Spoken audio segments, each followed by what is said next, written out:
How to set a static IP address in Windows 11. So you might want to do this if you want to stop your IP address from changing, or maybe you're having some Wi-Fi issues. So all you need to do is open up your Start menu, search for View Network Connections, and click on this window here. Now find your Wi-Fi adapter, right-click on it, and select Properties. You then need to scroll down to Internet Protocol version 4 and click Properties. Now from here, select Use the following DNS server addresses. Type in 8.8.8.8 and 8.8.4.4. At the top, you can select Use the following IP address, and this is where you can set your static IP address.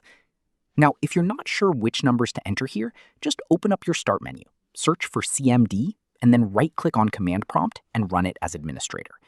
You can then simply type in ipconfig and press Enter.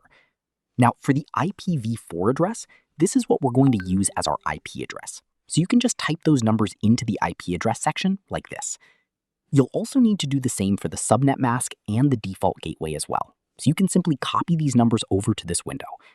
Once you've entered and copied all of the numbers, just go ahead and save your changes. And that's how to set a static IP address in Windows 11.